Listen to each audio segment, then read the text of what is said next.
Girls. Just another gender, just two X chromosomes. You throw like a girl. You run like a girl. These phrases should be considered praises, but instead are viewed as insults, catapulting most into the question of why. Since America was founded, girls and women alike have been made to believe that being a strong, emboldened, dedicated girl is something to be ashamed and embarrassed of. You don't belong in the workplace. Shouldn't you be at home taking care of the kids? Women fight 2 centuries later for rights that should have been theirs, all while others continue to sit and stare. Stare at world issues, stare at politics, and stare at the way women continue to face treatment that is unfair.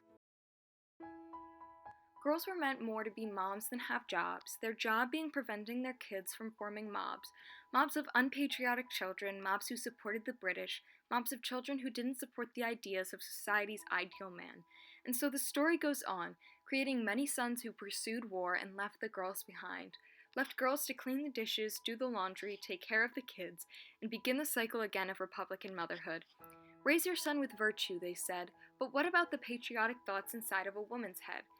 Almost like a machine, these men found women to be unclean and unfit to fill a man's shoes on the battlefield.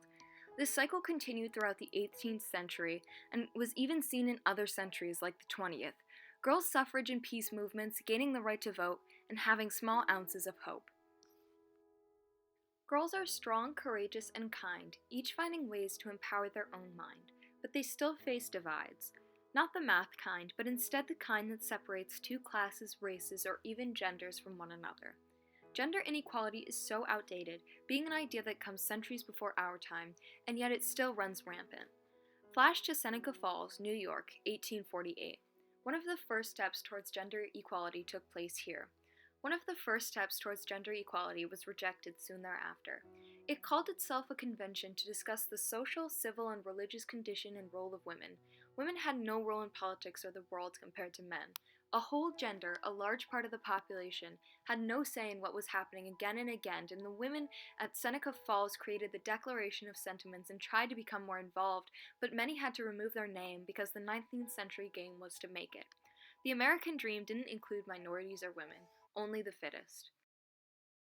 Women have never given up, even when they were told they couldn't. Girls persist, even when they shouldn't. Abigail Adams once said, "Remember the ladies." They called her crazy, but what history forgot was that she would soon have a rally of girls behind her. Elizabeth Cady Stanton, Rosa Parks, Eleanor Roosevelt, Maya Angelou, Oprah Winfrey, Malala Yousafzai. Although they are all different, they all had one thing in common: that they weren't afraid to take a stand for what they believed in, whether that be racial inequality, education, or gender inequality. That's what we all need to do. We need to follow in these famous girls' footsteps. We need to rise above the barriers that face us, and we need to advocate for the girls who struggle, for those who are scared or who can't. Follow in Greta Thunberg's steps and inspire others to take charge. My name is Greta Thunberg. I am 15 years old and I'm from Sweden. At the age of 15, Greta began advocating for climate rights. She took on the fight, proving that age is not the barrier in advocacy, but it is instead an old, outdated mindset that holds girls back every day. Hitting like a girl means hitting the ball across the field and getting a home run. Acting like a girl means acting strong, confident, and brave. Girls everywhere have been told they can't, they couldn't, they wouldn't, but they can, could, would, and will be some of the biggest influencers in today's history. Use the past to prevent the bad in the future, change pessimism into hope, and encourage girls everywhere to believe they can, could, and will. And even though the fate of women is a mystery, the future of advocacy is in all of our hands.